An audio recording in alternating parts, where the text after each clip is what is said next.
And welcome everyone to Rugged Outdoors Guide. I am doing something today that I love doing and I've been doing for years. I used to own another YouTube channel and website where all I did was knife reviews, and that's what we're gonna do today. This is a knife that I have that I really like. I don't use it a lot because I kind of want to keep it looking really nice. I've got too many knives to have to use this one. So it's kept nicely in a nice box.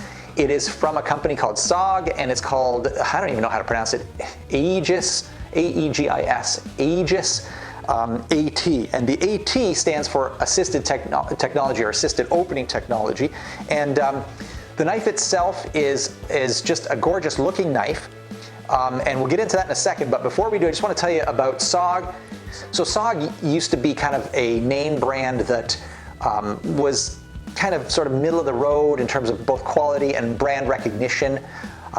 However, I have lots of SOG, or a number of SOG knives, and I have been sort of keeping an eye on the industry. And SOG is a brand now that is moving from sort of the middle of the road, only available at Walmart kind of thing, now to a slightly higher end brand. There was a change in leadership a few years ago, and that's been part of it. So it's a good thing all around.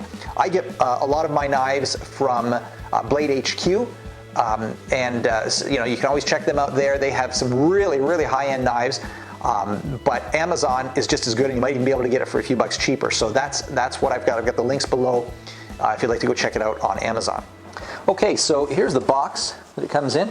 So it's quite a nice looking box. It reminds me of like an Apple product, right? Those pretty little white boxes they come in. All right, so it slides out, and that's what it looks like in this molded plastic holder thing. Inside the box itself is, in the bottom, this it's like a sheet in here, and it's kind of a I don't know, instructions, how it opens and what some of the features are on it. So don't forget that's inside, don't just chuck the box. All right, as far as the knife itself, it's quite a good looking knife, but more importantly, I want to get into the specifications right away.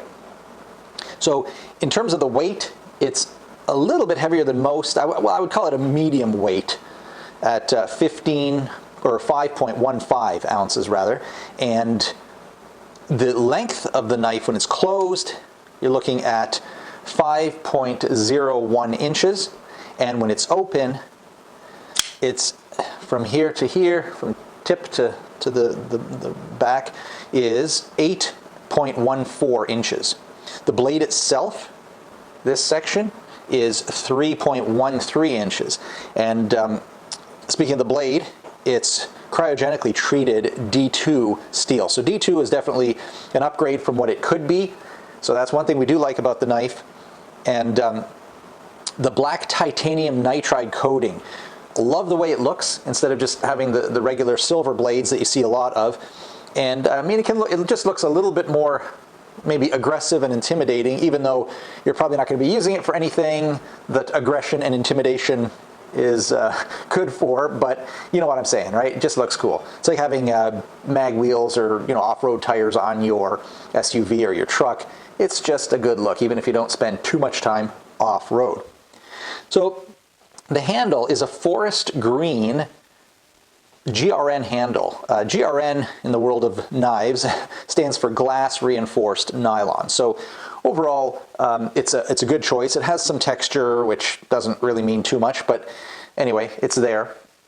The locking mechanism, we really like. See, so right along here is a lock. So you're not going to get this on most folding knives.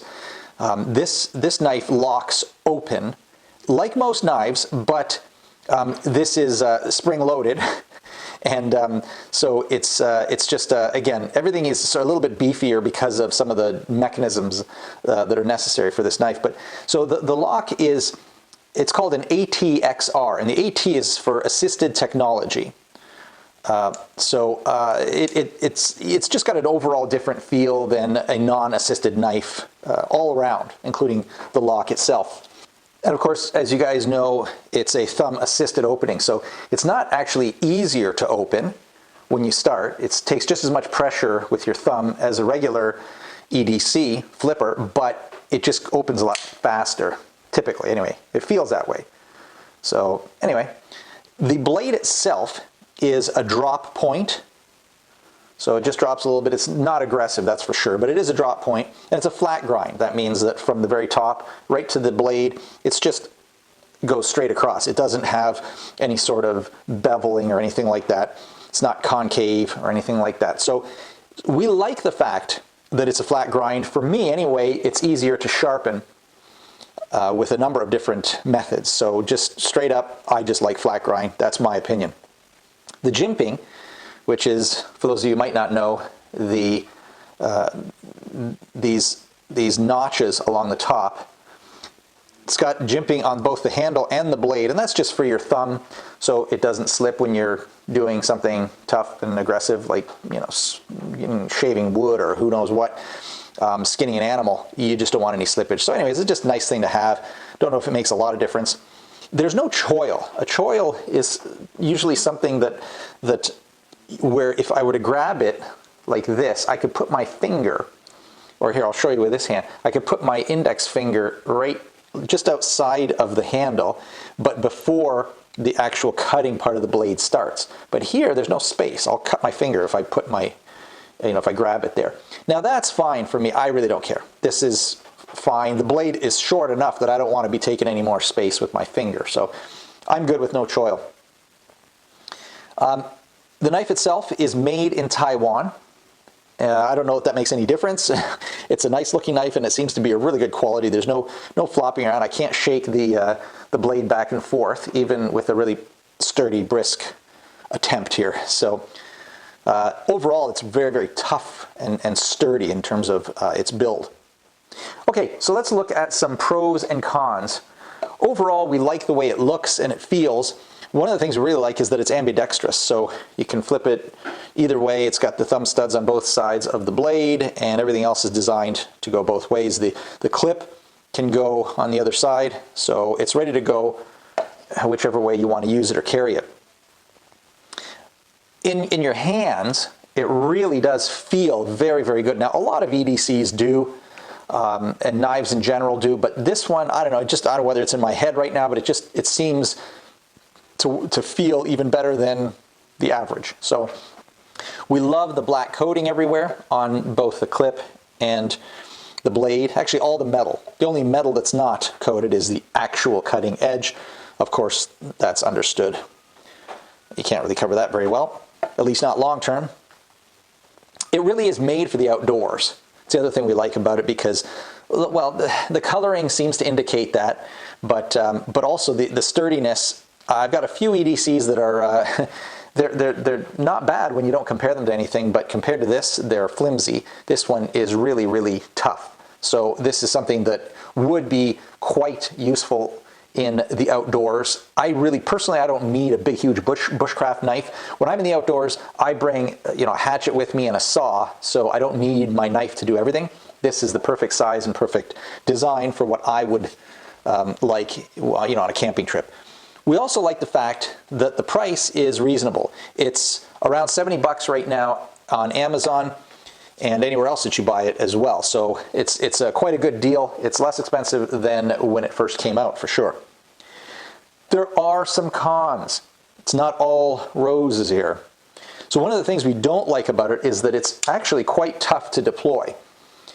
For something that's assisted opening, you have to put quite a bit of pressure on the thumb studs to open it up, at least as much or more than many other non-assisted everyday carry knives. The clip construction, we're not a big fan of those little screws that I told you about earlier, because they really do make it difficult to put on a pair of pants that's anything tougher and heavier than the thinnest pants that you have. So it's not great that way. That kind of ticks me off, because the whole point of having a deep carry clip is to put the fabric of the edge of your pocket right up to the bend. And you can't do that unless you have a really thin pair of pants. The other thing is this lanyard loop right here. I don't find it particularly useful. Most people that have these knives don't really carry it with that. But it's there, and it's pretty easy to take off if you don't want it.